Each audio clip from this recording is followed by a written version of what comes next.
네, 안녕하세요. 주성준 교수입니다.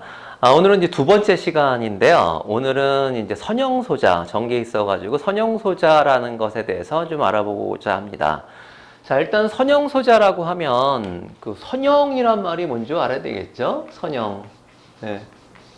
영어로는 우리가 리니어라고 하는 표현을 쓰는데요. 네, 리니어다. 뭐 라인에서 온 말이죠. 그럼 선형이라는 게 뭐냐?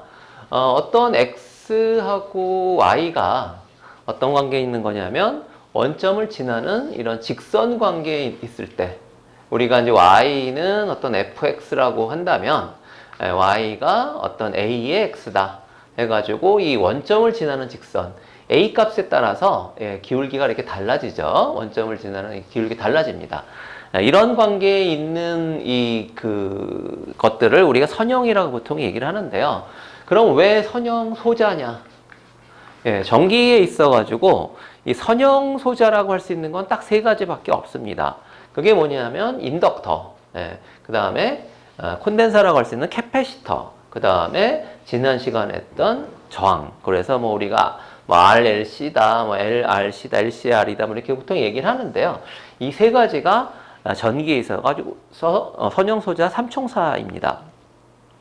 그 다음에 이거랑 비슷한 동역학의 어떤 선형 세 가지라고 본다면 얘는 인덕터랑 비슷한 거는 사실 질량이고요. 그 다음 콘덴사랑 비슷한 것은 우리가 이제 어떤 스프링, 이런 스프링이죠. 그 다음에 이거는 뭐 질량이라고 볼 수 있고요. 얘는 저항과 비슷한 건 지난 시간에 했었죠. 어떤 마찰을 둘 수 있는 뭐 댐퍼 같은 거. 그런 것들이 우리가 그 동력학에 있어서 선형, 뭐 소자라고 하면 좀 이상하네요. 선형 디바이스 세 개다.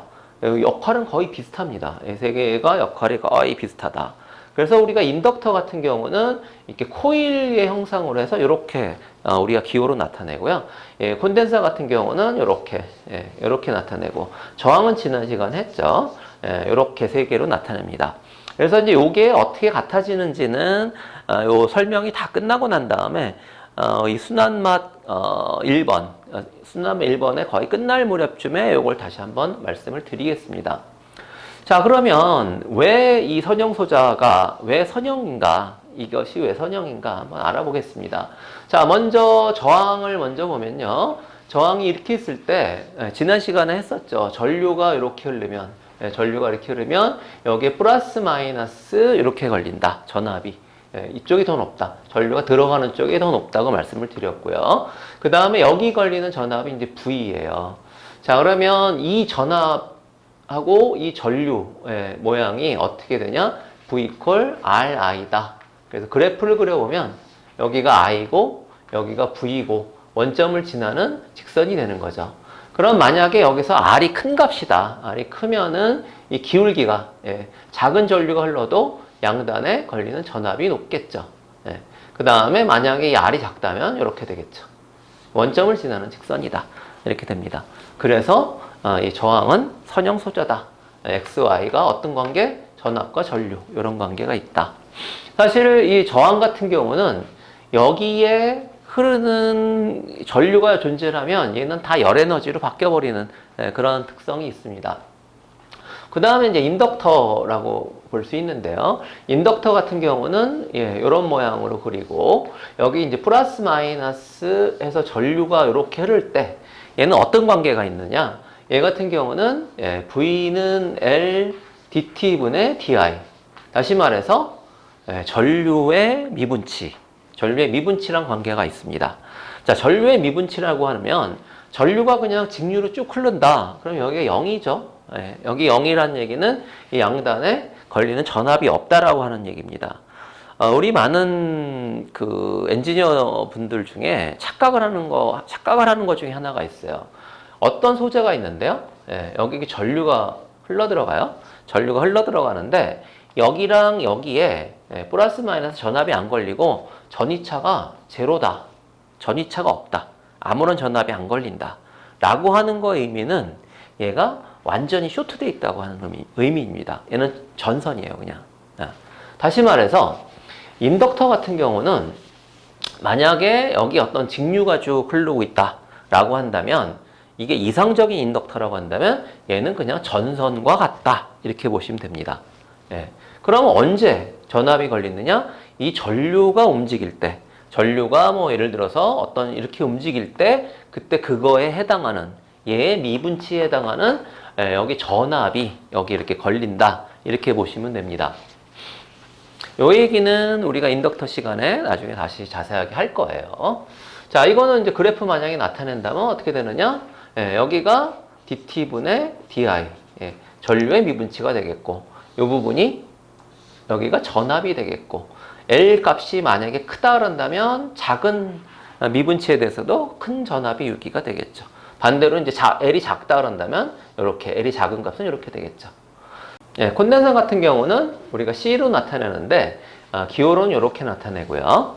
그 다음에 마찬가지로 전류가 이렇게 흘러 들어갈 때 여기 플러스 마이너스 여기 볼테이지가 이렇게 걸리겠죠. 자, 요 식 같은 경우는 지금 우리가 전류 I는 C에 이번에 여기가 dt분의 dv 전압의 미분치가 C를 곱했을 때 여기 흐르는 전류랑 같다. 이렇게 표현하면 됩니다. 자, 그럼 그래프를 그려보면 얘도 역시 마찬가지로 여기가 dt분의 dv가 되겠고요. 여기가 전류가 되겠고 C값이 크면 이렇게 좀 기울기가 높고 C값이 작으면 기울기가 이렇게 되는 이런 관계가 있죠. 역시 마찬가지로 얘도 dt분의 dv와 그 다음에 전류 관계가 이런 선형 관계에 있다. 그래서 얘도 이제 역시 선형 소자다. 이렇게 보시면 됩니다. 자, 그래서 지금 이 시간부터는 우리가 이제 이 세 가지 선형 소자의 정확한 성질과 그 다음에 실제 엔지니어링을 할 때 우리가 조심해야 될 점, 그 다음에 어떤 부품의 선정이라든지 아니면 설계라든지 뭐 이런 부분에 대해서 좀 자세하게 한번 다뤄보겠습니다. 먼저 저항부터 한번 볼게요. 자, 저항이라고 하는 것은 우리가 단위가 우리가 옴이라고 하는 단위를 씁니다. 이 옴이라고 하는 거 오메가인데 실제로 영어로는 OHM이죠. 이건 역시 사람 이름입니다. 옴의 법칙을 만드신 사람의 이름인데요. 저항의 단위가 옴이다. 이건 뭐 틀리지 않은 말인데 이것만 단위가 있는 게 아니에요. 하나 뭐냐면 와트맥스라고 하는 단위가 하나 더 있습니다. 와트라고 하는 건 지난 시간에 우리가 전력할 때 전압 곱하기 전류 해서 우리가 와트 이렇게 아마 지난 시간에 했을 거예요. 이거의 단위는. 그 다음에 뭐 전력량의 단위는 우리가 와트 H 해서 에너지의 단위라고 지난 시간에 했었죠. 그러면 이게 뭐냐? 이 와트맥스라는 게 뭐냐? 어떤 저항이 어떤 뭐 전류나 전압이 여기 걸렸을 때 얘가 견딜 수 있는 한계예요. 우리가 실질적으로 만약에 뭐 예를 들어서 우리가 그냥 수학적으로나 아니면 그림적으로 예를 들어서 여기가 뭐 1kΩ인데 여기가 예를 들어서 뭐 1A 예를 들어 흘렀다. 그러면 사실은 뭐 1kΩ 1A 뭐 별거 아니네 이렇게 생각할 수도 있는데 우리 여기에 걸리는 전력이 얼마인지 한번 계산해 볼게요. 자, 1A 흐르면 여기가 얼마가 걸리냐면 1000V가 걸리죠. 왜냐하면 V = IR이니까 이거 곱하기 이거 하면 1000V예요. 그러면 몇 와트가 여기서 걸리냐면 1000W가 나옵니다. 이게. 다시 말해서 이 저항이 1kW가 여기서 열이 나고 있는 거예요. 이게. 그러면 웬만한 크기의 저항으로는 당장 터져버리겠죠. 이렇게 1A씩 팍 흘려버리면. 다시 말해서 우리가 설계하는 데 있어가지고 그냥 저항을 아무렇게나 막 설계하면 안 된다는 얘기죠.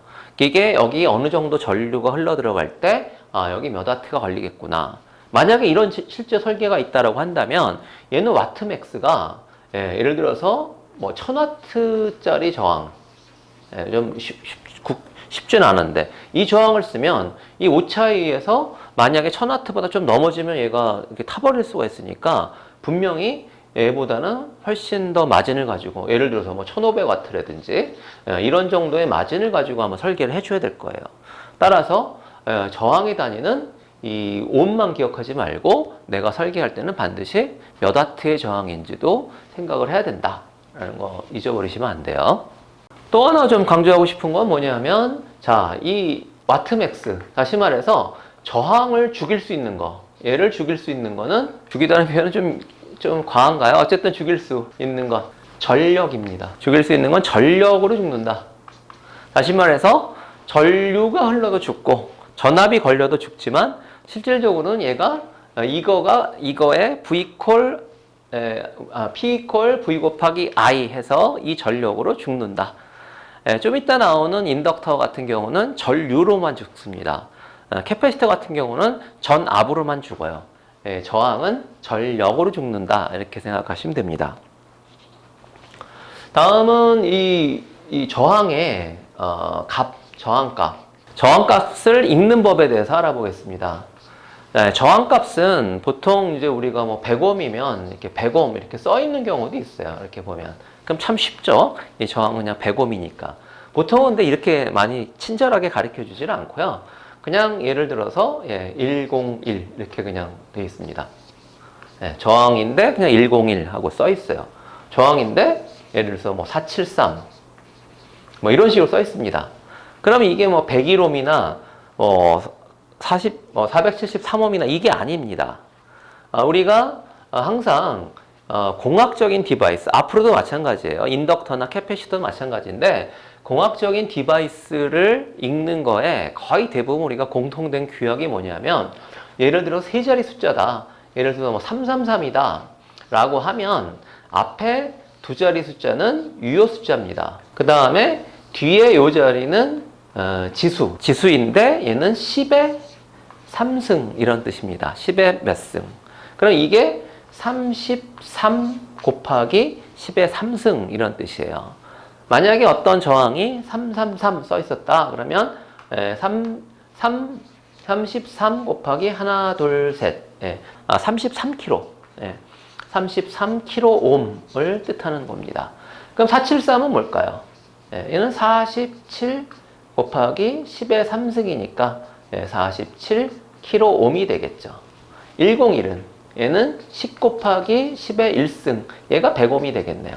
이렇게 읽으면 됩니다. 근데 이제 많은 경우에 우리가 보통은 우리가 저항 같은 경우는 이렇게 써서 이렇게 SMD라고 그러죠. 우리가 이렇게 보통 이렇게 다리가 이렇게 해서 여기를 이렇게 납땜하는 이런 거를 우리가 보통 딥저항이라고 그러고 얘를 이렇게 PCB 표면에 이렇게 장착하는 걸 보통 서피스 마운트 디바이스라고 그래가지고 SMD라고 보통 부르는데 이런 SMD들은 여기 숫자로 써 있어요. 103 이렇게 써 있는데 이런 타입, 이렇게 딥 타입 같은 경우는 여기에 어떤 색깔 띠로 나타내 있습니다. 그럼 이 색깔 띠로 나타내는 것도 동일해요. 자, 이거는 한번 잠깐 보고 넘어갈게요. 뭐 자료로 이렇게 막 찾을 수 있는데 그냥 잠깐만 외우는 방법하고 한번 잠깐만 좀 다루고 지나갈게요. 이렇게 색깔이 가진 띠가 있는데요. 여기가 0, 1, 2, 3, 4, 5, 6, 7, 8, 9 이렇게 숫자를 나타낸다고 생각하시면 됩니다. 그럼 이제 저항띠를 이렇게 보면 저항이 이렇게 4개 띠를 가지고 있는 경우에 맨 마지막에 이 띠는 우리가 정밀도입니다. 이거는 나중에 이제 좀 이따 다시 할 거고요. 이 앞에 3개가 얘랑 동일한 의미를 가진다고 보시면 됩니다. 그러면 얘는 어떻게 되느냐? 여기서 한번 보죠. 여기서 보면은 예를 들어서 얘가 갈, 흑, 갈이다. 갈, 흑, 갈. 그러면 얘가 101이니까 얘랑 동일하게 100ohm이 되겠죠. 그럼 만약에 갈, 흑, 흑이다. 여기가 갈, 흑, 흑. 그러면 여기가 얘가 100인데 이거는 10 곱하기 10의 0승 하니까 얘는 몇 ohm인가 하면 얘는 10ohm이 되겠죠. 10의 0승은 1이죠. 10의 0승은 10ohm. 그 다음에 세 번째 숫자가 만약에 적색이다. 그러면 갈, 흑, 적. 그러면 얘가 102. 그러면 10 곱하기 10의 2승 하니까 얘는 1kΩ이 됩니다. 자, 우리가 이 저항을 빨리 고를 때 좀 요령 중에 하나인데요. 그럼 가장 중요한 숫자가 어딜까요? 제일 중요한 숫자가. 제일 중요한 숫자는 요게 제일 중요한 숫자입니다. 세 번째가. 무슨 얘기냐면은 내가 예를 들어서 갈흑, 갈인데 내가 잘못해가지고 갈흑 적을 선택했어요. 그러면 이게 10배가 커지는 거예요. 예를 들어서 갈흑 적인데 갈흑 주를 선택했어요. 그럼 10배가 틀린 거예요. 근데 만약에 갈흑 적인데 갈갈 적을 선택했다. 그렇다 하더라도 이 숫자가 틀려도 그렇게 많이 큰 오차는 안 나겠죠. 근데 여기가 틀리면 가장 많이 오차가 납니다. 그래서 여러분들이 이걸 외우시는 요령은요, 이 세 번째, 여기가 이렇게 했을 때, 하나, 둘, 세 번째, 그러니까 네 번째가 있으면 요 세 번째의 그 색깔을 가지고 내가 이게 어느 정도 값인지를 빨리 판단하시면 돼요. 이게 까만색이다, 흑이다. 그러면 몇십 옴대라고 보시면 되고요. 갈색이다 그러면 몇백 옴대, 얘는 몇 킬로, 얘는 몇십 킬로, 수십 킬로, 얘는 수백 킬로. 사실 여기까지만 외우시면 돼요. 그 다음서부터는 많이 쓰지 않는 저항들이에요. 이게 그 다음까지는. 그래서 이거를 외우시면 좋습니다. 이거 4개씩 끊어 외우는 게 제일 좋아요. 흑갈적주, 황록, 청보, 회백 이렇게 끊어서 외우시면 좀 아주 쉽게 우리가 외울 수 있습니다. 그래서 이거를 흑갈적주, 황록, 청보, 회백 한번 이렇게 한번 외워보시고요. 하나 여기서 이제 다루지 않은 게 하나가 있어요. 뭐냐? 내가 지금까지 예를 들어 흑이다. 그러면 10옴은 나타낼 수 있어요. 12옴, 13옴 다 나타낼 수 있는데 10옴 밑에는 그럼 어떻게 할 거냐? 그래서 우리가 이 회백 말고 여기가 이제 금색, 금색하고 은색이 있는데요. 이 은색은 사실은 뭐 0.01이라는 숫자를 곱하는 거라서 잘 쓰지는 않고요. 금색까지만 외워놓으시면 됩니다. 그래서 세 번째 띠가 이게 금색이면 얘가 수옴대다 이렇게 생각하시면 됩니다. 예를 들어서 1옴이다. 내가 1옴을 만들려면 어떻게 되냐? 갈, 흑, 그 다음에 금 하면 갈, 흑 하면 10이죠. 금이라고 하는 건 곱하기 0.1이에요. 그러니까 얘는 1옴이다. 이렇게 생각하시면 됩니다. 자, 그러면 이렇게 유효 숫자가 세 자리는 뭐 이렇게 알겠는데 요 네 자리가 있을 수 있겠죠. 여기서 본다면 예를 들어서 이게 3303이다. 예를 들어서 3303 이렇게 네 자리가 있다. 얘는 어떻게 되겠는가? 라는 거죠. 그러면 이거는 요 마지막 자리가 10의 3승이에요. 그러면 요게 앞에 세 개가 유효 숫자가 됩니다. 이거는 330 곱하기 10의 3승. 다시 말해서 330kΩ이 되는 거죠. 그러면 네 자리 숫자가 이렇게 하나, 둘, 셋, 네 자리 숫자가 세 자리 숫자에 비해서 훨씬 정밀도가 높은 저항이 보통 이런 네 자리 숫자를 가지게 됩니다. 저항띠로 본다면 이것은 이제 저항띠로 본다면 5개예요. 5개. 이 마지막 거는 우리가 이제 정밀도라고 말씀을 드렸어요. 그럼 요거 앞에 요 4개가 똑같이 마찬가지로 그렇게 읽어지면 됩니다. 그럼 여기서는 제일 중요한 그 색깔이 뭐냐면 요 네 번째 색깔이 되겠죠. 여기서는 뭔가 조금 달라지죠. 왜? 여기 아까는 이 세 번째 색깔이 적색이면 몇 킬로옴이었는데 여기 하나가 더 많아지니까 얘가 적색이면 몇십 킬로옴이 됩니다. 그렇게 해서 하나씩 이렇게 가면 되겠죠. 그때는 이제 그 만약에 몇 옴이 되려면 그때 여기서 은색이 들어가게 되겠네요. 몇 옴, 0.011 곱해줘야 되니까.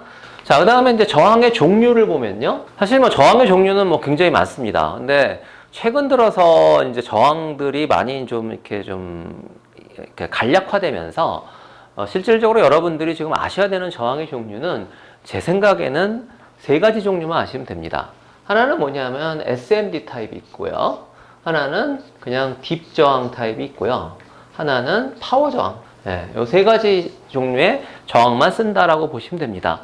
최근 들어서 이 딥 저항 같은 경우는 이제 많이 수요가 줄어들었죠. 아까 말씀드렸듯이 색깔띠를 띠고 있는 이런 저항들이 있겠죠. 이 저항이 있겠고, SMD 저항은 이 종류가 굉장히 많습니다. 그래서 SMD 저항은 실질적으로 요 폭하고 요 폭의 이거의 크기를 따라서 예를 들어서 0603이다. 그럼 여기가 6, 06, 여기가 03이다. 그 다음에 또 많이 쓰는 게 1608이죠. 그럼 여기가 08, 여기가 16. 뭐 단위는 밀리미터죠. 16mm, 그 다음에 8mm, 여기 3mm, 6mm 이렇게 되는 거죠. 그래서 이제 1608, 뭐 0664, 그 다음 많이 쓰는 게 또 2012죠. 그 다음에 뭐 3216, 그 다음이 뭐 6432. 네. 여기가 이제 63mm면 꽤 크겠네요. 이런 것들은. 이런 거는 꽤 큰 저항이 되겠네요. 이런 굉장히 작은 저항이 되겠죠. 보통 뭐 휴대폰이라든지 뭐 이런 쪽이 작은 쓰는 그런 저항들. 그 다음에 이제 보통 모바일 기기들, 보통 일반 휴대용 기기들에 많이 쓰는 거고요. 보통 이제 뭐 전력, PCS나 뭐 이런 전력 시스템 쪽에는 보통 2012를 많이 쓰죠. 자, 그러면 이렇게 작은 것들은 똑같이 다 저항이, 예를 들어서 뭐 1kΩ이면 다 1kΩ이 나타나는데, 무슨 차이가 있을까요? 당연히 여기 전력, 와트맥스에 대한 차이가 있겠죠. 참고적으로 이건 하나 알아두시면 좋은 게, 0603 같은 경우는 얘는 20분의 1와트, 그 다음에 1608 같은 경우는 얘는 0.1와트, 그 다음에 2012 같은 경우는 얘는 8분의 1와트, 예. 3216 같은 경우는 얘가 4분의 1와트, 예. 6432 같은 경우는 얘가 1와트 저항이 되겠습니다. 그러니까 얘가 커지면 커질수록 저항값은 같은데, 예, 견딜 수 있는 와테지가, 예, 이쪽으로 갈수록 이제 높아지는, 커져야 된다는, 예, 그런 게 되겠죠. 가장 많이 쓰는 저항은, 예, 이 부분이 제일 가장 많이 씁니다. 그 다음은 이제 딥저항 같은 경우인데, 딥저항 같은 경우는 보통 많이 쓰는 게 4분의 1와트 저항하고, 예, 2분의 1와트 저항을 이제 우리가 많이 쓰죠. 뭐 간혹 가다가 한 1와트 저항이나 뭐 2와트 저항까지 쓰는 경우도 있습니다. 이렇게 이런 타입으로 생긴 저항 중에. 뭐 보통 한 뭐 1와트, 2와트까지도 있어요. 근데 그거 이상은 별로 없다고 생각하시면 됩니다. 그 다음에 이제 파워 저항 같은 경우는 이제 얘는 뭐 시멘트 저항을 쓰는 경우가 있고요. 그 다음에 이제 바 타입의 저항이라 해서 이게 알루미늄으로 이렇게 생기는 이런 저항들이 있습니다. 얘는 이제 뭐 하얗게 돼 있어가지고 여기 어떻게 보면은 그냥 하얀 각설탕 같이 보이는 이런 저항들을 보통 시멘트 저항이라고 그러죠. 그래서 이 파워 저항들은 보통 분포가 어떻게 되냐면 한 10와트에서 한 100와트까지, 예, 보통 이렇게 요 사이에 있는 저항들이 되죠. 그거 외에 이제 아주 굉장히 이제 하이 파워 저항들이 있는데, 예, 그런 것들은 사실 뭐 좀 굉장히 고가고, 예, 여기서 뭐 많이 다루는 것이 아니라서, 예, 그건 다루지 않겠습니다. 자, 그 다음에 이제 정밀도, 저항의 정밀도에 대한 얘기를 잠깐 다시 해볼게요. 여기가 B급, 예, 그 다음에 뭐 D급, 그 다음에 F급, 그 다음이 뭐 J급, K급 정도만 알면 된다 그랬죠. 이건 한 0.1%, 예, 얘가 0.5%, 그 다음 F급이 1%, 1%, 그 다음 J가 5%, 그 다음에 이거 10%라고 그랬는데, 자, 그러면 우리가 이제 요 F급, 예, 요 F급을 기준으로 아까 이제 딥저항에서 하나, 둘, 셋, 네 번째 띠든지 아니면 다섯 번째, 하나, 둘, 셋, 넷, 다섯 번째. 요 띠의 색깔에 따라서 우리가 요 급의 저항이 좀 달라지는데요. 딥저항의 경우는. 자, 그럼 F급 같은 경우는 얘가 갈색입니다. 요 숫자가. 근데 제일 노멀하게 많은 거는 사실은 5% J급이에요. 얘가 금색이죠. 네, 요 색깔이 금색이고, 요 같은 경우는 이제 은색이고요. 그 다음에 사실 딥저항은 이 D급이나 B급이 많지는 않은데요. D급은 얘는 녹색, 예, 그 다음에 예, B급 같은 경우는 얘는 보라색, 예, 보라색이죠. 예, 이렇게 나눈다 보시면 됩니다. 사실 얘랑은 예, 그렇게 딥저항에는 많지가 않아요. 보통은 여기가 제일 많으니까 한 요 정도만 여러분들이 외워놓으시면 될 것 같습니다.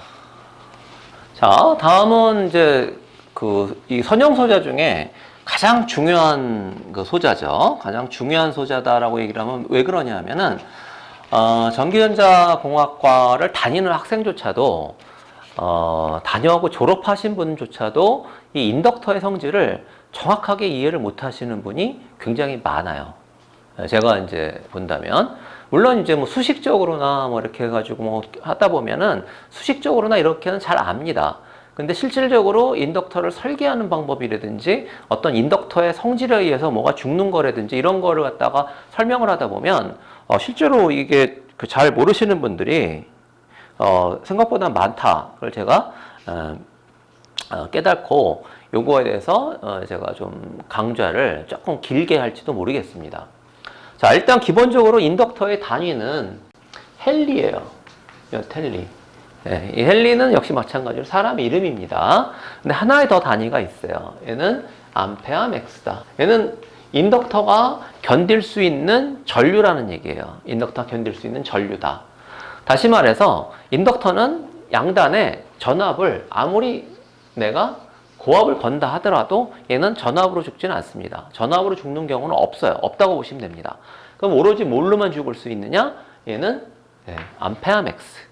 전류로만 죽을 수 있습니다. 전류로만. 인덕터를 죽일 수 있는 건. 자, 그 다음에 인덕터를 판단하는 데 있어서 또 하나 굉장히 중요한 사실. 자, 인덕터는,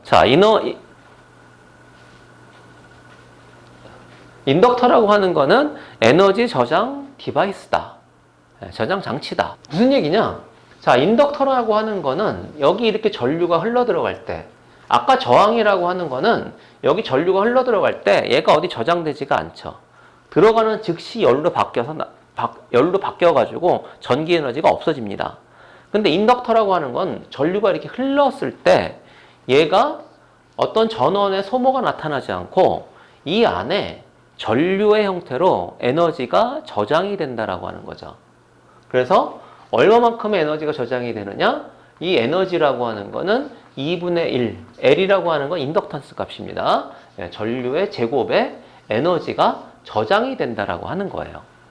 그래서 자, 인덕터를 이렇게 봤을 때 전류가 들어갔을 때 플러스 마이너스 이렇게 나오는 거는 실질적으로 이 안에 에너지가 저장될 때를 얘기를 하고요.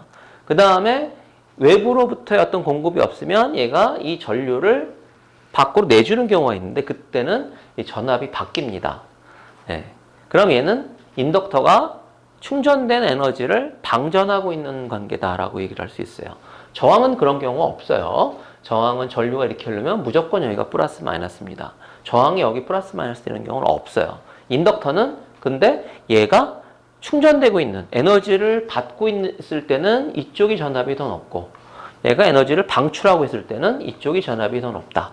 그렇게 보시면 될 것 같습니다. 자, 그러면 인덕터의 에너지가 2분의 1의 Li 제곱이라고 그랬는데, 자, 이거는 에너지라고 그랬잖아요. 그럼 제가 이제 말씀드렸듯이, 이거 에너지를 저장을 하려면 뭐가 필요하죠? 최적이 필요해요. 부피가. 어떤 부피의 용기가, 그릇이 필요하다는 얘기인 거죠. 그럼 만약에 어떤 에너지를 2배를 저장하고 싶으면 이 최적도 2배가 커져야 되겠죠. 이게. 그러면 이게 최적이 2배가 되는 거는 인덕턴스를 2배를 높일 수도 있지만 전류 맥시멈, 암페어 맥스를 2배를 높일 수도 있죠. 그래서 실질적으로 어떤 예를 들어서 1mH에 어떤 암페어 맥스가 1암페어인 인덕터가 있다. 그러면 이제 나중에 얘기하겠지만 같은 코어를 쓰는 인덕터가 있다라고 한다면 만약에 1mH에 2A를 흘릴 수 있는 인덕터는 그 부피가 얼마가 될까요? 몇 배 차이가 될까요? 전류가 2배니까, 제곱배니까 4배의 실제적으로 이 1A 흘릴 수 있는 게 요만하다면 이 최적의 4배를 흘려야 되는 건 4배가 커진다는 얘기예요. 부피가. 다시 말해서 실장 최적이 전류를 2배를 높이면 실장 최적은 4배가 늘어난다. 이렇게 여러분들이 아시면 될 것 같습니다. 그러면 이제 인덕터라는 게 뭐냐? 카메라에 여기 이렇게 생긴 그 인덕터가 있는데요. 이렇게 이제 톨로이달 코어에 어떤 이렇게 전선을 이렇게 감은 형태의 인덕터도 존재하고 아니면은 이렇게 요거는 이제 내부 코어만 나타낸 건데요. 이렇게 되어 있는 코어에다가 여기에 이제 뭐 이렇게 보빈이라고 해가지고 이렇게 생긴 보빈을 이렇게 결합을 하고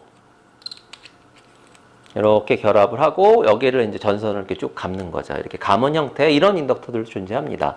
자, 보통 우리가 인덕터를 설계할 때, 그냥 파워 인덕터로 많이 설계할 때는 보통 이런 타입도 상당히 많이 쓰는 타입의 인덕터고요.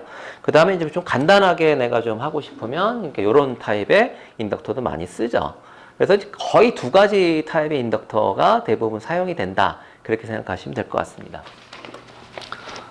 자, 그럼 지금 보여드렸듯이 인덕터라고 하는 거는 어떤 코어가 있을 때 거기에 이렇게 전선을 감아가지고 전류를 흘릴 때 여기에 생기는 자기장으로서 우리가 에너지를 저장하고 어떤 인덕터에 대한 성질을 이렇게 나타내는 거다라고 이렇게 생각하시면 되는데요. 인덕터에 굉장히 중요한 성질이 있습니다. 자, 그럼 첫 번째로 중요한 성질을 뭐냐면, 자, 첫 번째는 전류의 순간 변화를 허용하지 않는다. 이게 참 무슨 말인지 좀 어려운 얘기인데요. 자, 예를 들어서 한번 설명을 해볼게요. 자, 여기에 인덕터가 이렇게 있어요. 예. 그 다음에 여기에 어떤 전원이 이렇게 있고, 여기에 예를 들어서 이런 뭐 저항이 있다라고 했을 때, 전류를 이렇게 계속 흐르고 있을 때, 전류가 이렇게 얼마인지는 모르겠지만 걔가 흐르고 있을 때 내가 순간적으로 여기를 순간적으로 쇼트를 시켰다고 가정을 하죠. 그러면 쇼트를 탁 시키는 순간에 이 전류가 갑자기 급격하게 확 증가를 해야 되잖아요. 근데 그 순간 딱 하고 쇼트를 시키는 그 순간에는 이 인덕터에 흐르는 전류는 변하지 않는다는 얘기죠. 그럼 순간 딱 뛰었다 했다 그러면 이거를 했다고 이렇게 쇼트 시켰다고 해서 인덕터 자체가 이게 뭐 그 순간적으로 전류를 죽거나 이런 일은 없다는 얘기죠. 물론 이걸 쇼트를 하고 시간을 한참 지나고 나면 이 전류가 확 증가를 해서 결국은 얘가 전류로 죽겠죠. 하지만 이거를 스위치를 탁 닫는 그 순간은 이거는 양단에 전류가 변함이 없다. 이렇게 알고 계시면 됩니다. 자, 반대 경우도 마찬가지예요. 자, 얘가 이제 전류를 흘리고 있는데 여기를 어떤 원인에 의해서 내가 이거를 칼로 탁 잘랐다. 아니면 스위치를 이렇게 탁 들었다고 가정을 할게요. 그럼 여기가 순간적으로 이렇게 탁 떨어지게 되면 전류를 흘리고 있었는데 이 전류가 갑자기 0이 돼야 되는 상황이 되는 거죠. 그러면 그때 인덕터가 취하는 행동은 이쪽의 전압을 급격하게 높여서 여기에 아크를 발생시킵니다. 여러분들이 아주 쉽게 집에서 실험해 볼 수 있는 것 중에 하나는 인덕터 따로 없어도 돼요. 좀 전선 길게 해가지고 배터리에다가 전선 좀 길게 해가지고 얘를 이렇게 쇼트를 시켰다가 쇼트 시키면 이제 막 열이 나겠죠. 그 순간 얘를 한번 탁 띄워보세요. 그럼 여기에 번쩍하고 어떤 그 불꽃이 튀는 걸 볼 수 있습니다. 아크가 발생하는 걸 볼 수 있어요.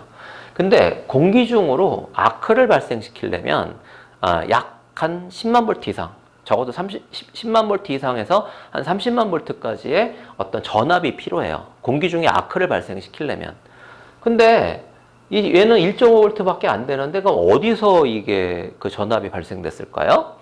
이 전선에는 아까 뭐 이렇게 해서 인덕터를 만들 수도 있지만 전선 자체에는 기생으로 우리 인덕턴스가 존재를 합니다. 왜냐하면 얘도 이제 자장이 여기 존재를 하기 때문에 얘가 이제 기생 인덕턴스가 여기 존재를 하는 거죠. 이 전선 자체에. 그래서 그 기생 인덕턴스가 에너지를 포함을 했다가 갑자기 순간적으로 얘가 탁 변하니까 그때 이 기생 인덕턴스에서 아크가 발생을 하는 겁니다. 물론 이렇게 여기에 인덕터를 큰 걸 하나 달고 인덕터 하나 큰 거 달고 이렇게 했을 경우는 굉장히 큰 불꽃이 나겠죠. 아주 떨어뜨려도 굉장히 큰 불꽃이 날 겁니다. 이 인덕터의 사이즈에 따라서. 근데 그냥 단순한 좀 약간 선이 긴 전선으로만 해도 여러분들이 스파크 나는 거를 보실 수가 있어요. 그게 인덕터의 주요 성질입니다. 나중에 이제 제가 좀 매운맛 쪽에서 좀 설명을 드리겠지만 우리가 알고 있는 우리 회로를 설계했을 때 내부에서 내가 여기 5V밖에 안 되는데 회로 내부에서 이렇게 막 이렇게 측정을 하다 보면 어디선가 막 계속 10몇 볼트씩 막 이렇게 이런 볼테이지들이 막 튀어오를 때가 있어요. 우리가 보통 서지라고 얘기하죠. 이런 게 막 튀어오르는 건데 그럼 우리 생각에는 보통 어떻게 하냐면 이렇게 5V밖에 안 되는데 한 12V, 13V 이렇게 되는 게 막 튀면 얘는 외부에서 온 거다라고 생각하기가 쉬워요. 그래서 이게 뭐 어떤 우리가 SMPS나 뭐 이렇게 해서 220V 이렇게 연결되어 있는 거라면 여기 10몇 볼트씩 튀는 이 전압이 이 밖에서부터 튀어 들어와서 여기까지 영향을 미쳤다 이렇게 생각하기 쉽습니다. 아니에요. 대부분의 경우는 내부에 있는 기생 인덕턴스에 의해서 얘를 어떤 뭐 스위치로 온오프 할 때 거기 때문에 이 기생 인덕턴스에서 튀어 올라가는 전압이라는 얘기죠. 이게. 그래서 이렇게만 생각하시면 됩니다. 자, 인덕터는 양단의 전류를, 여기 흐르는 전류를 변화시키지 않는 대신에 이 양단 전압은 인덕터가 경우에 따라서는 전압을 무한대까지도 올릴 수 있다. 예, 플러스뿐만 아니라 마이너스로. 플러스 무한대로도 올릴 수 있고 마이너스 무한대로도 올릴 수 있다. 이게 인덕터의 성질이다라고 생각하시면 됩니다. 자, 두 번째 성질은 이제 1번 성질하고 이제 거의 비슷한 성질이라고 할 수 있는데요.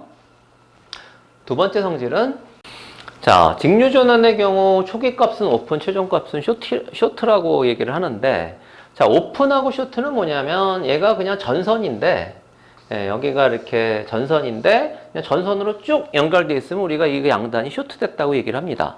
오픈이라고 하는 거는 말 그대로 얘가 이렇게 끊어졌다라고 하는 얘기죠. 그냥 이렇게 끊어졌다라고 하는 건데, 자, 인덕터의 성질을 보면, 예를 들어서 여기에 이제 어떤 배터리가 이렇게 있고요. 그 다음에 여기 스위치가 이렇게 있고, 인덕터가 있고, 여기에 저항이 있다. 얘가 예를 들어서 5V다. 얘가 예를 들어서 5ohm이다. 이렇게 이렇게 놓고 보면요. 스위치를 탁 ON을 했을 때 ON을 하는 이 순간에는요. 얘가 끊어져 있는 것처럼 보인다는 얘기죠. 왜? 얘 흐르는 전류가 제로니까 얘를 스위치를 ON을 했다 해도 전류를 급격하게 안 흘린다는 얘기예요. 그 상태를 유지한다는 얘기예요. 그거를. 그래서 얘를 탁 ON하는 순간에는 전류가 제로다가 점점 여기 전류가 이 저항의 값에 비례해서 이렇게 올라가겠죠. 점점. 저항이 작으면 좀 빨리 올라갈 거고, 저항이 크면 천천히 올라갈 거고. 그래서 최종적으로 이 저항 값에 의해서 점점 전류가 이렇게 올라가다가, 자, 여기가 5ohm이면 얘가 만약에 올 쇼트가 됐다라면 여기는 1A 이상 흐를 수가 없죠. 그럼 이 1A라는 데를 향해서 1A라는 데를 향해서 쭉 올라가다 최종적으로는 1A에서 이렇게 멈춘다는 얘기예요. 그러면 이 순간에 놓고 보면 얘는 마치 쇼트된 것처럼 이게 5ohm, 5V, 1A니까 얘는 없는 것처럼 보인다는 얘기죠. 그래서 인덕터는 처음에 이렇게 직류 전원의 경우는 스위치를 넣는 순간 하고 빼는 순간에는 인덕터가 작용하겠죠. 어떤 식으로 작용하겠지만 그 중간 이렇게 전류가 멈춰 있을 때는 얘는 마치 쇼트되어 있는 것처럼 보인다 라고 하는 거를 여러분들 잊으시면 안 됩니다. 이 경우에 만약에 스위치를 넣었다가 전류가 쭉 해서 1A를 흐르고 있는데 만약에 스위치를 뗐다 라고 하면 인덕터의 사이즈에 따라서 굉장히 큰 아크가 여기 발생할 수 있습니다. 심지어는 아크 용접이 될 수도 있어요. 스위치가 안 떨어집니다. 스위치를 떼는 순간 바로 여기가 아크 용접이 돼가지고 그냥 스위치가 안 떨어지는 경우도 있습니다. 그럼 뭐 이거 나중에 이런 경우는 어떻게 여기 스위치를 달아야 되냐? 그건 나중에 우리가 스위칭 소자 할 때 그때 다시 한번 제가 이거를 말씀을 드리겠습니다. 자, 다음에는 인덕터 안에서의 코어의 역할을 한번 살펴볼게요. 코어라는 거는 제가 조금 전에 보내드렸듯이 이렇게 링으로 되어 있는 트로이달 코어가 있고, 그 다음 보통 EI 코어라고 부르는데 아까 보여드렸듯이 뭐 그냥 EE 코어도 있고요. 이렇게 생긴 코어도 있고요. 이렇게 생긴 코어도 있고, 아니면 이쪽이 그냥 I 형태로 돼서 EI 코어라고 얘기를 합니다. 그럼 얘를 이렇게 두 개 붙여서 여기다가 이렇게 감는 형태가 되겠죠. 어쨌든 이 코어가 있는데, 자, 이 코어는 우리가 코어의 종류가 굉장히 좀 여러 가지가 있습니다. 그래서 이제 그거는 제가 이 인덕터를 설계할 때 그때 좀 더 자세하게 알려드리고요. 그럼 이 코어 역할은 뭐냐? 그럼 실질적으로 인덕턴스라고 하는 거는 아까 말씀드렸듯이 어떤 전선에 전류가 흐를 때 여기 생기는 자기장에 의한 것이 인덕턴스다라고 얘기했어요. 그 다음 이 자기장에 의해서 사실 에너지가 저장이 되는 거다라고 얘기를 했습니다. 근데 이 전류가 이렇게 흘렀는데 여기는 보면 뭐냐면 공기죠. 공기라고 하는 거는 자기장이 투과하기 굉장히 좀 저항이 높다. 자기장에 대한 저항이 높다라고 얘기를 해요. 그럼 그 자기 저항을 낮추는 물질이 바로 코어입니다. 그럼 같은 전선이라 하더라도 여기에 그냥 공기 중으로 이렇게 있을 때 하고, 그 다음 여기를 코어를 이렇게 통과를 시킬 때 하고, 여기 생기는 자기장의 색이랑 여기 생기는 자기장의 색이는 다르죠. 당연히 다르겠죠. 그래서 뭐 물론 수식적으로 나타나면 좀 더 복잡하게 갈 수 있지만 여기서는 생략을 하겠습니다. 그래서 이 코어에 따라서, 물론 투자율이라고 보통 얘기를 하는데요. 이 투자율에 따라서 같은 전류가 흐르더라도 여기 생기는 자기장이 얼마큼 세게 생길 거냐, 많이 생길 거냐에 대한 문제라고 볼 수 있어요. 그거를 해주는 것이 이 코어라고 보시면 됩니다. 자, 그러면 이 코어에 따라서는 지금 실질적으로 뭐 두 가지로 이렇게 우리가 서로 트레이드 오프라고 그러죠. 우리가 서로 이제 이게 올라가고 이게 내려가고 이게 올라갔을 때 이게 내려가는 이런 관계를 우리가 트레이드 오프 관계라고 그러는데, 자, 이 코어의 트레이드 오프 뭐냐면 이 전류가 흐를 때 얼마만큼 빨리 자기장이 생길 거냐에 대해서 속도에 대한 문제예요. 그럼 얘가 만약에 어떤 교류로서 굉장히 고주파를 사용을 한다라고 했을 때 그 자기장의 속도가 따라가지를 못하면 얘는 고주파를 흘릴 수 없는 저주파에서 사용하는 그런 코어가 되겠죠. 그런 코어들은 여기서 이 전류를 막 증가를 할 때 자기장이 계속 똑같이 이렇게 증가를 하지만 어느 순간이 되면 이렇게 포화가 됩니다. 이걸 세츄레이션이라고 보통 얘기를 해요. 전류가 이렇게 증가를 할 때 자기장도 같이 증가하다가 어느 정도까지는 따라가는데 어느 정도에서 이제 못 따라가는 이거를 이제 포화됐다라고 얘기를 하는데, 이 포화되는 정도가 높습니다. 느린 코어들은. 근데 빠른 코어들, 뭐 페라이트 코어 같은 경우는 이 따라가는데 얘는 굉장히 빠른 주파수까지 따라갈 수 있지만 이 포화되는 정도가 작아요. 이게 그런 트레이드 오프가 있는 거죠. 속도가 빠르면 포화되는 그 전류가 작고, 속도가 느리면 포화되는 전류가 크고, 이런 관계들이 좀 있습니다. 자, 그러면 제가 이제 포화가 됐을 때, 그 얘기는 뭐냐면, 전류가 증가를 하면 여기에 자기장이 점점 증가를 하는 거예요. 자기장이 전류에 따라서 자기장이 증가할 때까지는 얘는 인덕터로 작용을 합니다. 실질적으로. 근데 더 전류가 흘렀는데도 더 이상 자기장이 증가하지 않을 때가 있어요. 그건 이 코어가 포화된 거죠. 그거는 뭐랑 똑같냐면 얘가 더 이상 인덕터로 작용하지 않고 그냥 전선으로 바뀌어버리는 거예요. 인덕터가 아니고. 그러면 굉장히 무서운 일이 발생하죠. 얘가 인덕터로 알고 여기에 저항해가지고 아까처럼 해가지고 뭐 스위치로 해서 온 했을 때 이제 전류가 천천히 증가하는 걸로 봤는데 얘가 그냥 전선이다. 얘가 그냥 전선이에요. 근데 얘가 예를 들어서 뭐 낮은 저항이에요. 그럼 온 하는 순간 그냥 전선이면 잘못하면 얘가 뻥 터질 수가 있는 거죠. 그래서 이렇게 보시면 됩니다. 인덕터가 포화됐을 때는 얘는 전선이다. 그 얘기는 쇼트다. 이렇게 생각하시면 됩니다.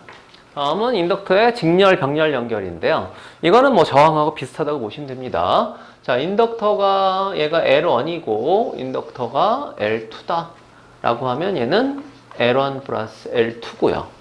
그 다음에 인덕터 마찬가지로 이렇게 병렬 연결을 하면 얘는 L분의 1은 L1분의 1 플러스 L2분의 1이다. 이거 뭐 계산이 저항이랑 똑같아요. 둘 중에 작은 인덕턴스보다 작다. 그 다음에 둘이 똑같을 경우는 얘는 2분의 1로 떨어진다라고 보면 되죠. 자, 근데 이렇게 연결했을 경우에 좋은 점이 뭐죠?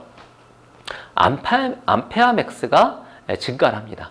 암페어 맥스가. 다시 말해서 얘가 하나에 1암페어씩을 흘릴 수 있는 놈이라면 이렇게 두 개를 연결하면 얘가 2암페어를 흘릴 수 있는 거죠.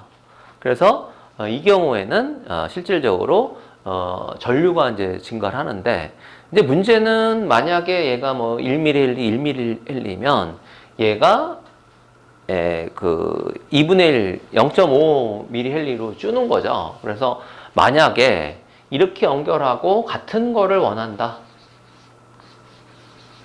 라고 하면 L1, L2 해가지고 이렇게 돼야지 전류가 2배가 되고 같은 인덕턴스 값을 만들 수 있는 거죠. 그러면 실장 최적을 한번 보면, 자, 인덕터 하나를 장착하는 거하고 같은 인덕턴스 값을 갖지만 전류를 2배를 늘리려면 얘가 4개가 들어가야 되죠. 그러니까 실장 최적이 4배가 들어갑니다. 아까 2분의 1 Li 제곱에 이 에너지를 저장하는 거는 무서울 정도로 똑같이 맞아 들어가죠. 사실 에너지에 관해서는 꽁수가 안 통한다라고 보시면 됩니다. 예를 들어서 이런 거가 만약에 누가 어떤 에너지 저장 장치를 만들었는데 예를 들어서 여기다가 뭔가 어떤 회로를 막 집어넣어가지고 이 똑같이 리튬이온 배터리를 쓰는데 뭔가 회로를 집어넣어서 이게 에너지를 2배를 저장할 수 있게 만들었다. 만약에 그러면 그건 사기다 이렇게 보시면 됩니다. 에너지에 대해서는요 사실은 꼼수가 없어요. 정확해요. 거의. 뭐 예를 들어서 어떤 뭐 석유를 저장하는 탱크를 만들었는데 석유를 어떻게 형상을 변화해서 하면 이게 뭐 그 저장할 수 있는 게 뭐 똑같은 체적을 가졌는데 2배를 저장할 수 있다. 그 사기라고 보시면 됩니다. 그럴 정도로 이제 에너지는 정확하게 딱 이렇게 맞아 들어간다 이렇게 보시면 될 것 같습니다. 예, 다음은 인덕터의 설계법에 대해서 말씀드리겠습니다. 이 인덕터라고 하면은 사실은 여러분들이 이제 코어에 대해서 좀 잘 알 필요가 있는데요. 자, 지금 우리가 이제 뭐 톨로이달 코어처럼 내부에 어떤 뭐 자기 저항을 적절히 이렇게 넣어 놓은 그런 코어들은 사실은 뭐 설계하기가 되게 굉장히 간단합니다. 물론 이제 뭐 그 회사에서 주는 그런 설계 툴들이 있어서 내가 전류 얼마, 그다음에 맥시멈 전류 얼마, 그다음 일반적인 전류 얼마, 그다음에 여기 올라가는 온도 얼마, 주파수 얼마, 뭐 이런 값을 주면 자기네가 이런 코어에다 몇 턴 감으세요 하고 금방 이렇게 탁 주기 때문에 사실 얘는 이제 뭐 설계법에 대해서 이렇게 굳이 논할 필요가 없는데요. 여기서 얘기하고 싶은 그 인덕터의 설계는 사실 뭐 EI 코어와 같이 아까 같이 생긴 이렇게 생긴 코어와 같이 뭐 이렇게 생긴 얘기를 하죠. EI 코어와 같이 이렇게 돼가지고 여기다가 이렇게 전선을 감는 이런 방식의 그 어떤 인덕터가 있을 때 그거를 어떻게 설계하겠는가에 대한 문제예요. 그러면 여기 제가 이거를 이렇게 딱 붙이질 않고 얘를 이렇게 좀 떨어뜨려 놨죠. 이게 사실은 인덕터에 있어서 굉장히 중요한 여러분들이 개념을 하나 아셔야 돼요. 자, 이런 페라이트 코어, 아까 톨로이드 코어가 아니라 이런 EI 코어 같은 이런 코어에 있어서 실질적으로 이렇게 모델링을 하면 참 좋습니다. 자, 여기는 지금 어떤 자기를 잘 통하는 재질이고요. 이 부분은 공기예요. 보통 에어갭이라고 얘기합니다. 에어갭. 자, 이게 왜 중요하냐? 실질적으로 자기 저항으로 본다면, 자기장으로 본다면 여기는 자기 저항이 거의 제로예요. 제로에 해당하는 놈이고, 요 부분이 요 어떤 이 면적과 요 크기에 따라서 자기 저항을 좌우하는 놈입니다. 이렇게 보시면 돼요. 우리가 만약에 저항이 굉장히 낮은 놈, 뭐 1옴, 뭐 2옴 막 이렇게 해가지고 복잡하게 있는데 어떤 놈 하나가 여기가 1kΩ짜리가 있어요. 예를 들어서. 그러면 이 전체 저항으로 보면 나머지는 1옴, 0.1옴 뭐 다 합해봐야 뭐 1옴, 2옴밖에 안 되는데 주로 저항은 다 여기 있는 거죠. 주로. 그러면 나머지 걸리는 것들은 뭐 따질 필요 없이 이 양단에 걸리는 전압만 계산하면 전체 전류가 계산이 된다. 이런 거 의미라고 보시면 됩니다. 그래서 실질적으로 이렇게 보시면 돼요. 자, 여기다가 어떤 전선을 감아가지고 인덕터를 만드는데, 자, 중요한 건 자기 저항하고 뭐 자기 패스 구성하고 자기장의 크기가 얼마 이렇게 막 해야 되는데, 그거를 다 복잡하게 계산해서 뭐 하다 보면 굉장히 복잡한 이 설계법이 되니까 제가 간단하게 만들었습니다. 자, 그래서 어떻게 여러분들이 생각하시면 되냐면요. 자, 이 안에 에너지가 저장이 돼요. 어떤 형태로 저장이 되냐? 자기장의 형태로 저장이 돼요. 근데 여러분들은 어떻게 생각하시면 되냐면 정기적으로는 자, 2분의 1 Li 제곱이 에너지니까 어떤 형태로 저장이 된다? 자기장이 아니라 여러분들은 전류 형태로 저장이 된다. 이렇게 생각하시면 돼요. 자, 인덕터는 어떤 형태로 저장이 되냐? 에너지 저장 장치인데 전류 형태로 에너지를 저장하는 장치다. 근데 이 전류가 어떤 형태로 바뀌어서 자기장의 형태로 바뀌어서 저장이 돼요. 근데 굉장히 중요한 게 있습니다. 그 자기장은 요 에어갭의 사이즈에 따라서 달라져요. 그러면 바꿔 얘기하면 결국은 얘의 최적을 뭐가 좌우하냐면 이 에어갭, 요 에어갭 이렇게 돼 있죠. 그럼 요 최적에 에너지가 저장된다 이렇게 생각하시면 됩니다.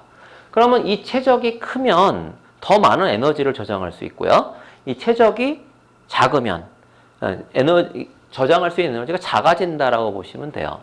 근데 이 EI 코어는 실질적으로 잘 보시면 자, 요 면적이 존재를 하죠. 여기 면적이 존재해요. 단면적이 존재를 합니다. 그러면 이 단면적은 일정하죠. 이 코어의 어떤 사이즈가 바뀌지 않으면. 그럼 내가 조절할 수 있는 거는 요거의 크기, 에어갭의 길이를 조절할 수 있는 겁니다. 그럼 에어갭이 굉장히 커졌어요. 예를 들어서 1cm, 2cm 커졌어요. 그러면 이거의 효율이 떨어지기 때문에 그때는 이 코어의 사이즈를 키워주고 그 다음에 다시 거기서 단면적을 조절하면 되겠죠. 그래서 여러분들은 이렇게 생각하시면 돼요. 간단하게 자, 인덕터의 설계법에서 자, 중요한 게 어떤 스펙을 줬을 때 몇 미리헬리, 몇 미리헬리를 해라. 그 다음에 전류의 맥스치는 얼마다 라고 이렇게 주어졌겠죠. 그 다음에 주파수는 얼마다. 내가 이거에 이제 주파수를 해주고, 그 다음에 암페어 맥스가 아니라 우리가 RMS 밸류라고 하는데 이제 그건 나중에 이제 계산이 되겠지만 우리가 예를 들어 전류가 이렇게 뭐 피크로만 이렇게 치는데 이렇게 얘가 암페어 맥스가 되겠죠. 그러면 이거에 그냥 지금은 평균이라고 할게요. 평균 전류는 얼마냐? 평균 전류 얼마냐에 대해서 이 부분이 얼마냐에 대한 거고, 그거는 이제 A의 뭐 RMS라고 그러죠. 이건 나중에 설명이 됩니다. 자, 이거가 우리가 이제 설계에 대한 포인트인데요. 그러면 여러분들이 여기서 제일 중요한 설계가 뭐냐면 이 부분이에요. Amax에 대한 부분. 자, 이 Amax에 대한 부분이 얘가 커지면 뭐가 커져야 되냐면 요 최적이 커져야 된다라고 생각하시면 됩니다. 왜? 자, 2분의 1 Li 제곱에서 I가 커졌다는 얘기는 저장해야 될 에너지의 공간이 커졌다. 근데 어디다 저장이 된다? 요 안에 다 저장이 된다. 이렇게 얘기를 했어요. 자, 그러면 우리가 이제 설계법을 한번 볼게요. 자, 먼저 설계 사양은 얘가 몇 헬리냐? 인덕터의 단위가 얼마냐? 그 다음 암페어 맥스가 얼마냐? 그 다음 주파수가 얼마냐? 물론 이제 뭐 허용 온도라든지 뭐 이거에 뭐 실정 최적이라든지 뭐 이런 것들이 뭐 더 이제 추가적으로 더 들어가긴 하는데요. 자, 이 정도의 사양이면 일단 기본적인 인덕터 설계는 할 수 있다라고 생각하시면 될 것 같습니다. 자, 그 다음에 이제 그 제일 처음에 설정을 해야 되는 것 중에 하나는 뭐냐면 바로 이제 주파수입니다. 물론 이제 뭐 실제 우리가 SMPS 설계라든지 뭐 이런 쪽으로 가면 뭐 이렇게 간단하게 설계는 사실은 좀 조금 더 여기서 이제 더 나가야 될 사실들이 있어요. L 값을 뭐 줄이고 뭐 얘를 키울 거냐, 얘를 줄이고 얘를 키우고 얘를 뭐 줄일 거냐, 뭐 이런 거에 대한 뭐 좀 중간 설계 부분이 있는데, 여기서는 그냥 인덕터의 어떤 물리적인 성질을 보기 위해서 좀 간단하게 제가 만들었습니다. 자, 일단은 주파수에 따라서 이 안에 쓸 수 있는 코어들은 크게 전기 강판. 아마 예전에 뭐 우리가 아답타라고 해서 지금은 우리가 220에서 5V나 뭐 10V, 12V를 꺼내는 것들은 굉장히 뭐 작게 SMPS가 안에 들어가 있어서 이제 뭐 고속 스위칭을 사용하기 때문에 무게도 가볍고 막 이랬는데, 불과 한 10년, 15년 전쯤만 해도 우리가 이제 5V나 뭐 이런 거를 이렇게 꺼내 쓰려면 아답터라 해서 굉장히 좀 무거웠어요. 이게 그 안에 들어가 있는 트랜스는 60Hz짜리 트랜스였습니다. 그냥 220에서 바로 뭐 12V를 만들고 뭐 이런 트랜스였죠. 그거는 이 전기 강판으로 만든 거였고 굉장히 무겁습니다. 이 전기 강판으로 만든 트랜스 같은 경우는 주파수는 이거 자체는 우리가 보통 상용 주파수 맥시멈 흘릴 수 있는 게 300Hz 미만입니다. 300Hz 넘어가면 얘는 뭐 일단 어떤 인덕터로서의 가치를 잃어버린다, 이렇게 보시면 됩니다. 이거는 근데 아까 이제 말씀드렸듯이 코어의 포화가 굉장히 높은 자기장을 가져도 포화가 안 됩니다. 우리가 보통 그걸 이제 Bmax라고 표현하는데요. 여기에 이제 자장의 자석 밀도를 우리가 보통 B라고 나타내는데, 그거의 크기가 보통 얘는 거의 뭐 한 1.5에서 한 2 정도까지 간다고 보시면 됩니다. 그 다음에 이제 좀 예전에 나왔던 게 아이런 파우더죠. 아이언 파우더.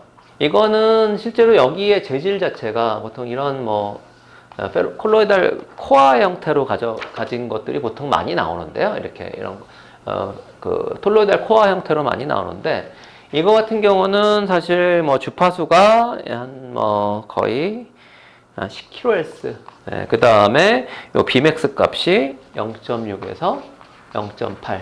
거의 뭐 절반 정도 좀 떨어진다라고 보여지죠. 최근에는 사실은 여기에 하나 이제 더 있는데요. 얘 먼저 할게요. 자, 페라이트 코어.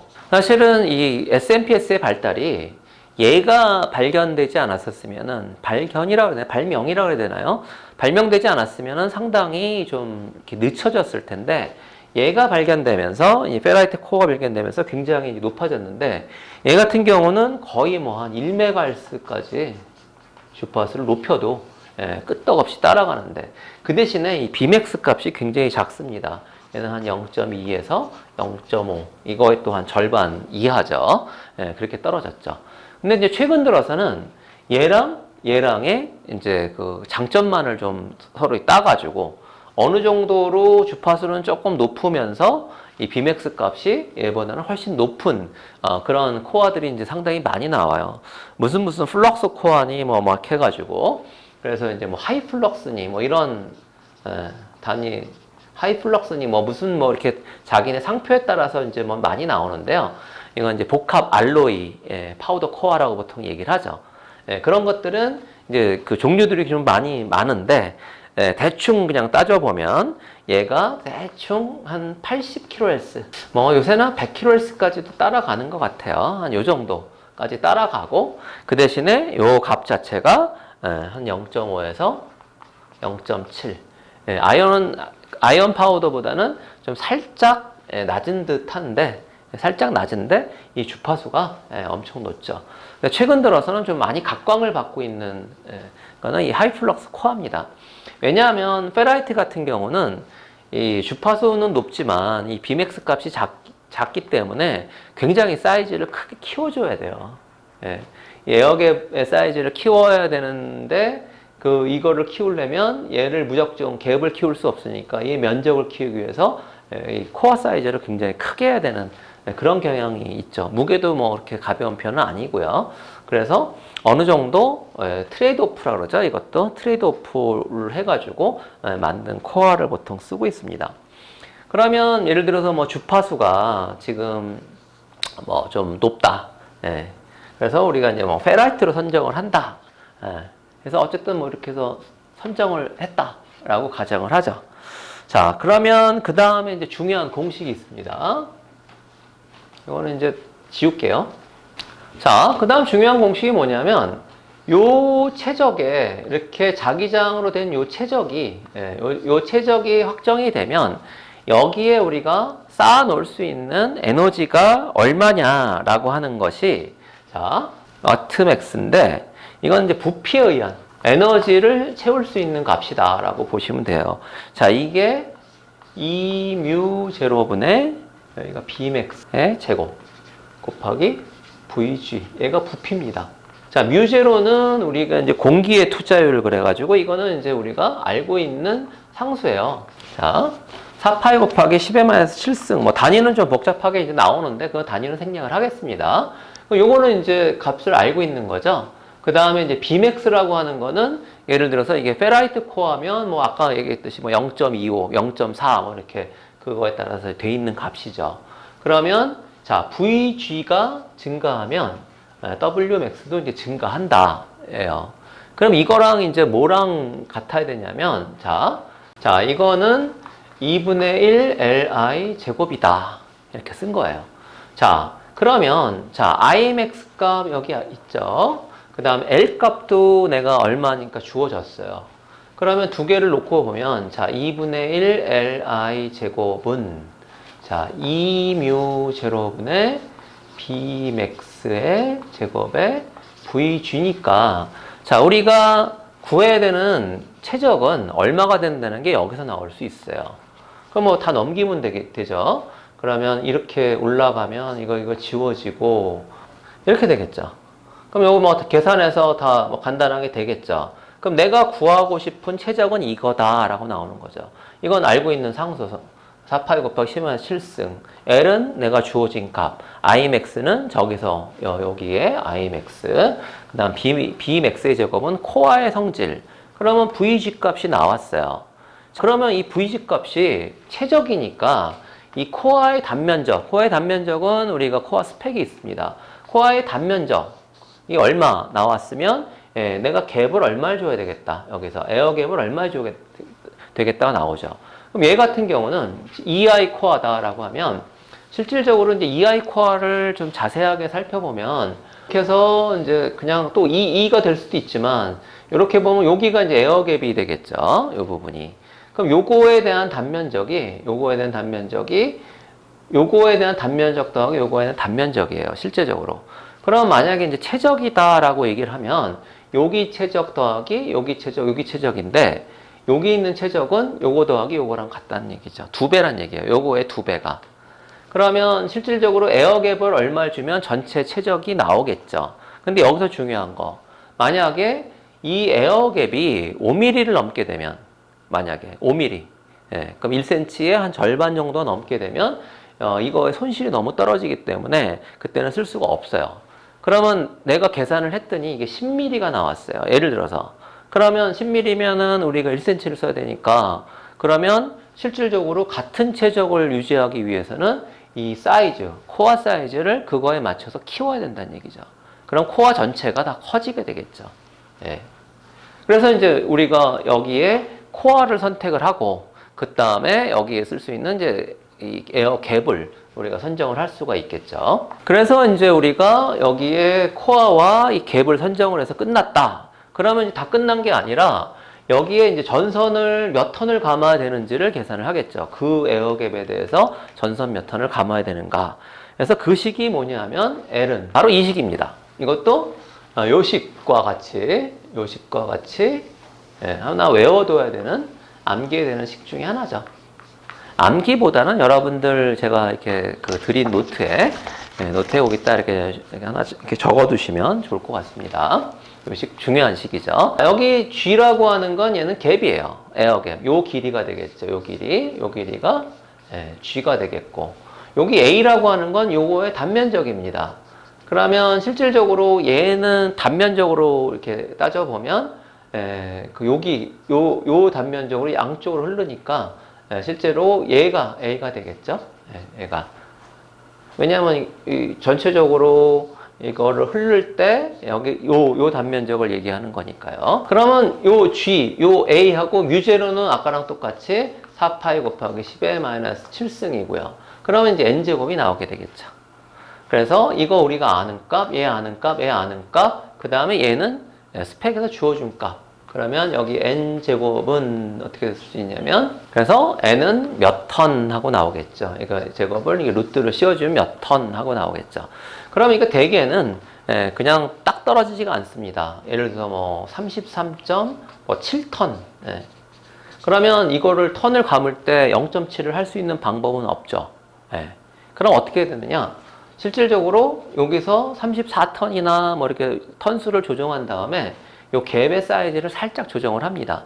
그럼 요 갭에 따라서, 이 G에 따라서, 요 G에 따라서 L 값이 변하죠, 같이. 그래서 이제 보통 그런 방법을 씁니다. 턴수가 이렇게 분수가 나왔다 그러면 요거를 34턴이나 35턴을 해주고 요 갭 사이즈를 살짝 조정을 함으로써 실질적으로 얘를 계산해 준다. 자, 이렇게 하면 이제 인덕터를 다 이렇게 설계할 수 있는 방법이 나오고요. 마지막으로 이제 이 전선의 굵기를 얼마를 해줘야 되는가라고 하면, 자, 건선의 직경 파이는, 이거는 어느 정도는 좀 계산, 우리가 실험식이라 보면 될 것 같습니다.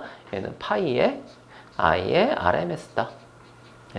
이 직경은, 이 전선의 직경이죠.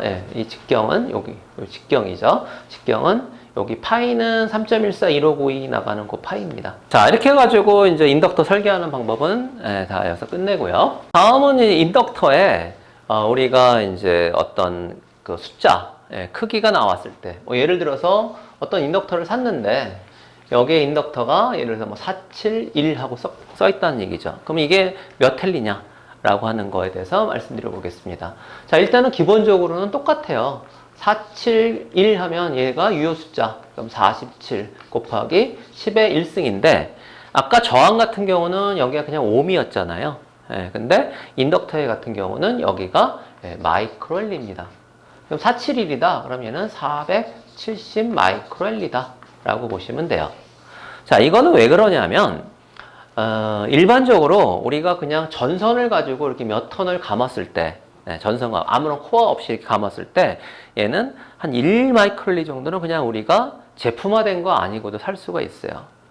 이게 1 마이크로헬리 정도. 그러면 실질적으로 이게 만약에 제품화되는 게 이게 그냥 헬리다. 그러면은 너무나 이거 이 값이 복잡해지는 거고, 그렇지 않고 예를 들어서 예를 들어서 뭐 100 나노 헬리다. 뭐 이런 값을 갖다가 우리가 이제 제품으로, 물론 이제 뭐 그 RF 쪽에 들어가면 조금 다르죠. RF 쪽에 들어가면 조금 다른데, 제품으로 이렇게 하기에는 이 값 자체가 너무나 작은 값이라는 거죠. 일반적으로 전선을 좀 길게 해도 이거보다 훨씬 더 값이 커집니다. 이게. 그래서 우리가 제품화하기에 가장 작은 값이 한 1 마이크로 정도의 값이에요. 그러면 그 제품화 하는데 뭐 10 마이크로다. 그러면 이거의 값을 우리가 뭐 470, 뭐 100, 뭐 이런 식으로 해서 만들면 되겠죠. 그래서 이제 요 마이크로헬리가 뒤에 들어간다. 요것만 기억하시면 될 것 같습니다. 자, 인덕터를 설명하다 보니까 좀 많이 길어졌네. 그래서 오늘 여기서 끊고서 다음에 이제 콘덴사 쪽은 뭐 다음번 강좌로 넘겨야 될 것 같아요. 그래서 여기서 끊고 가겠습니다. 자, 오늘 여기서 인덕터까지 해서 2강은 마치겠습니다. 감사합니다.